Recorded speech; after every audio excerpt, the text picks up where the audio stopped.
ভুলে গেছি, মায়েরাও ভুলে গেছে। আপনারা মনে করে দিন। 4টে ঔষধে কি কি নাম বলেছিলাম? বিশল্যকরণী, অস্থি সঞ্চারিণী, মেদ সঞ্জীবনী, রক্ত সঞ্চারিণী। আপনারা যেমন ভুলে গেছেন, হনুমানও ভুলে গিয়ে গন্ধমাদন পর্বতটাকে বাঁহাতে করে ধারণ করে উঠতে উঠতে আসছে। আর এখানে সূর্যদেব একবারে সামনাসামনি উদিত হতে যাচ্ছে। তো সূর্যদেব, এই পর্বত হাতে করে নিয়ে যাচ্ছ কে তুমি? আমার সামনে পদরুদ্ধ করলে তুমি কে? আমার নাম হচ্ছে ভানু। ভানু মানে সূর্যদেবের অপর নাম ভানু, জানো না? আমি আদেশ পেয়ে রাবণের আদেশে উদিত হতে যাচ্ছি। আমি উদিত হলে কে কোথাকার লক্ষণ আছে মারা যাবে। হনুমান বলছে, ওরে বাপ রে, এত কষ্ট করে পর্বত নিয়ে যাচ্ছে আর উনি উদিত হবে? এই কি নাম বলে তোমার? ভানু গো। আরেকবার বলো। ভানু। তোমার নাম ভানু? হ্যাঁ। আমার নাম কি জানো? কি বলো তো? আমার নাম হুনু। হ্যাঁ গো, তোমার নাম ভানু, আমার নাম হুনু। হুনু ভানু, ভানু হুনু, হুনু ভানু। এত নামের মিল যখন, এর সঙ্গে একটু বন্ধুত্ব বাটিনি। যেই হনুমান ভানুকে আলিঙ্গন দিতে গেল, ভানু কি করেছে? একেবারে বগল দাবা দিয়ে ধরেছে। ব্যাটার ছেলে, তুই উদিত হলে লক্ষণ মরে যাবে, এখন তো তোকে ছাড়বো না। হনুমান ভানুকে বগল দাবা দিয়ে ধরেছে। এবার গগন পথে উঠতে উঠতে আসছে। জয় শ্রীরাম, জয় শ্রীরাম। বলো রাম রাম রাম রাম রাম রাম রাম রাম রাম রাম রাম রাম রাম। বলো রাম রাম রাম হরে হরে হরে রাম রাম রাম রাম রাম রাম রাম। বলো রাম রাম রাম রাম রাম রাম রাম রাম রাম রাম রাম রাম রাম। বলো রাম রাম রাম রাম রাম রাম রাম রাম রাম রাম রাম রাম।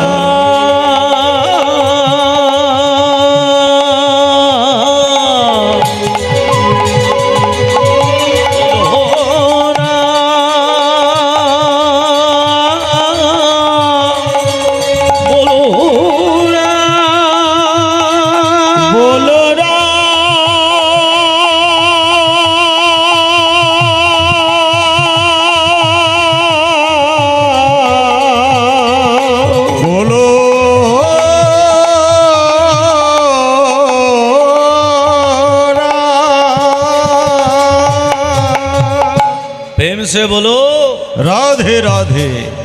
ভক্তমণ্ডলী, ভক্তিমতী মা, আজকে আমরা এই হরিনাম যজ্ঞে বসে কীর্তন শ্রবণ করতে বসেছি। মহাপ্রভু বললেন, এক কৃষ্ণ নামে যত পাপ করে, পাপের সাধ্য নেই সে তত পাপ করে। একবার কৃষ্ণ নাম করো, দুবাহু তুলে বলো, সমস্ত পাপ উদ্ধার হয়ে যাবে। রাম নাম করো, সব উদ্ধার হয়ে যাবে। হ্যাঁ, শনিবার বজরংবলীর পূজা অর্চনা করো, সব বিপদ চলে যাবে। মেটে সুদূর গা ঘি নিয়ে বজরংবলীর চরণে এবং কপালে স্পর্শ করাও। আর ওই শনি মঙ্গলবার দিন নিজের কপালে ধারণ করো, সমস্ত বিপদ চলে যাবে। অর্থের উপায় হবে, তোমাকে বসে থাকতে হবে না, তুমি নিরোগ মুক্ত হবে, সমস্ত রোগ তোমার দূরীভূত হয়ে যাবে।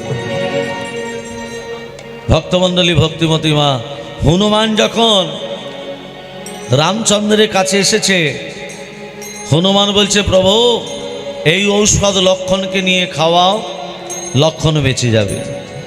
সুসেন বৈদ্য বলছে, রাম ঔষধ তো পেলাম, অনুপান পাবো কোথায়? অনুপান বলতে এক স্তন রমণী দুগ্ধ চাই। এ জগতে এক স্তন রমণী কি আছে যার একটি মাত্র স্তন? রাবণের স্ত্রী মঞ্জধারী এবং বালির স্ত্রী তারা, এরা দুজনই এক স্তন রমণী। ভক্তমণ্ডলী, ভক্তিমতী মা, এরা দুজনে এক স্তন রমণী হলো কি করে? তত্ত্বটা ধ্যান দিন। ঋষিটার নাম হলো ময়দানব ঋষি। আবার তত্ত্ব চলে এলো। আজকে শুধু তত্ত্বই বলে যাব, লীলা হবে, লীলার মাঝখানে তত্ত্ব। ঋষিটার নাম হলো ময়দানব ঋষি। প্রতিদিন ভিক্ষা করতেন। ভিখারি অনেক রকম আছে, নেই মা? কি গো, ভিখারি অনেক রকম নেই? যেমন আমি একটা ভিখারি, তবে অ্যারিস্টিকের ভিখারি, গাড়ি নিয়ে এসছি তো। ময়দান ঋষি কেমন ভিখারি ছিলেন? প্রত্যেকের বাড়িতে চাল ডাল টাকা পয়সা ভিক্ষা করতো না। কি ভিক্ষা করতো? প্রত্যেকের বাড়িতে গিয়ে বলতো তোমার একটু গাভীর দুগ্ধ দেবে, আমি আমার ভগবানকে সেবা দেব। প্রত্যেকের বাড়ি থেকে দুগ্ধ সঞ্চয় করে দুধটাকে ফুটিয়ে যে ক্ষীর হয় সে ক্ষীরটা ভগবানকে সেবা দেয়। একদিন ময়দান ঋষি অনেক দুগ্ধ পেয়েছে, অনেক দুগ্ধ। মনে মনে ভাবছে এই দুগ্ধ ফুটে ক্ষীর হতে অনেক দেরি হবে, এর মাঝখানে স্নানটা করে চলে আসি। ময়দান ঋষি স্নান করতে চলে গেছে, আর সেই সময় একটি সর্প একটি ভেগকে তাড়া করেছে খাবে বলে। সর্প মানে সাপ, ভেগ মানে ব্যাঙ। ব্যাঙ লাফাতে লাফাতে যাচ্ছে, সর্প তার পিছনে। ব্যাঙ মনে মনে ভাবছে এখানে কোনো জলাশয় নেই, ওই জলে ডুব দেব। ব্যাঙ কি করেছে, জল মনে করে, গরম দুগ্ধকে জল মনে করে যেই ডুবেছে, সঙ্গে সঙ্গে হরি বল। সাপ তখন বলছে ওরে ব্যাঙ, তুই জলটায় ডুব দিতে পারিস, আমি তোকে ডুব দিয়ে ধরতে পারি না। সাপও জল মনে করে সেও যখন গরম দুগ্ধতে পড়েছে সেও হরি বল। সাপ আর ব্যাঙ মরে ক্ষীর হয়ে বসে আছে। আর এখানে ময়দান ঋষি নারায়ণের নাম করতে করতে আসছে। নারায়ণের নাম করতে করতে হরে মুরারে মধু কৈট ভারে গোপাল গোবিন্দ মুকুন্দ সৌরে। হরে মুরারে মধু কৈট ভারে গোপাল গোবিন্দ মুকুন্দ সৌরে। হরে মুরারে মধু কৈট ভারে গোপাল গোবিন্দ মুকুন্দ সৌরে। হরে মুরারে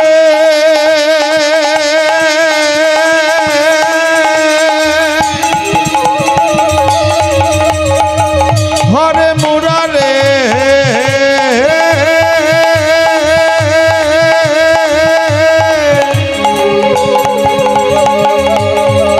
হরে মুরারে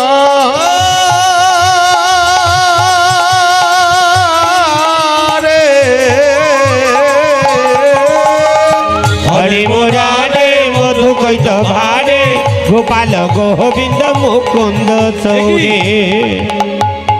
এ তো দেখছি সাত ব্যাং মেশানো ক্ষীর, ভগবান করিয়েছ তাই হয়েছে। ময়দান ঋষি সাত ব্যাং মেশানো ক্ষীরটা নিয়ে নারায়ণের সামনে ধরে দিল। ওমা, উৎসর্গ করতে গেলে তুলসী পত্র গঙ্গা জল তাই তো। তুলসী পত্র গঙ্গা জল নিয়ে যখন প্রবেশ করতে যাবে, দেখছে সাত ব্যাং মেশানো ক্ষীর নেই, একটা কন্যা শিশু খেলা করছে। দৈববাণী হলো ময়দানব, এই কন্যাকে তুমি প্রতিপালিত করো, আমার আদেশ। সেই কন্যা যখন বড় হলো, বালি কি করলো, বাগদত্তা করলো কন্যাকে বিবাহ করব বলে। আর রাবণ পিপাসায় কাতর হয়ে ওই ময়দান ঋষির আশ্রমে গিয়ে বলেছিল আমি বড় তৃষ্ণার্ত, আমাকে একটু জল দাও। যে ময়দান ঋষির কন্যা বালির বাগদত্তা, রাবণ বলছে আমি তোমার রূপে মুগ্ধ, এসো আমি তোমাকে বিয়ে করব। রাবণ একটা হাত ধরেছে, বালি একটা হাত ধরেছে। রাবণ বলছে আমি বিয়ে করব, বালি বলছে আমি বাগদত্তা করেছি। দুজনে টানাটানি করতে করতে বক্ষ থেকে, দুজনই শক্তিশালী তো, রাবণও শক্তিশালী, বালিও শক্তিশালী। ময়দান ঋষি এসে বলছে আমার কন্যার এরকম অবস্থা হলো কি করে? মুনিবর, আপনার কন্যাকে বিবাহ করব বলে টানাটানি করতে করতে দুটো অংশ হয়ে গেছে, তোমাদের দুজনের ইচ্ছাই পূর্ণ করব। কি করলো? মায়েরা ধান দিন। রাবণের হাতে যে দেহটা ছিল আর বালির হাতে দেহটা ছিল, বক্ষ থেকে অর্ধাংশ হয়ে গেছে তো। আচ্ছা মা, এক স্তন রমণী হচ্ছে কি করে দুজনে? ঋষি ময়দান ঋষি কন্যার দেহটার ভেতর কটা আত্মা ছিল মা? দুটো আত্মা ছিল। সাপ ব্যাং মিশির কন্যা তো হয়েছে, তাহলে একদিকে আছে সাপের আত্মা, একদিকে আছে ব্যাঙের আত্মা। তত্ত্বটা ভালো করে বোঝেন। বক্ষ থেকে যখন অর্ধাংশ হয়ে গেছে, রাবণের হাতে যে দেহটা ছিল সেটাকে করে দিল মঞ্জুদরি, সাপের আত্মা। আর বালির হাতে যে দেহটা ছিল সেটা ছিল ব্যাঙের আত্মা, তাকে করে দিল তারা। দেহ একটা ছিল, আত্মা দুটো ছিল বলে দুটো দেহ ধারণ করে দিলেন। কিন্তু দেহ একটা ছিল বলে, বক্ষ থেকে অর্ধাংশ হয়েছে বলে দুজনেরই একটি করে স্তন হয়ে গেল। হনুমান পুত্ররূপে মন্দিরের কাছ থেকে নিয়ে এসে দুগ্ধ নিয়ে এসে লক্ষ্মণকে খাওয়ালো, লক্ষ্মণ বেঁচে গেল। এলো রে আমাদের গৌরে, এলো রে, এলো রে। এই সোনা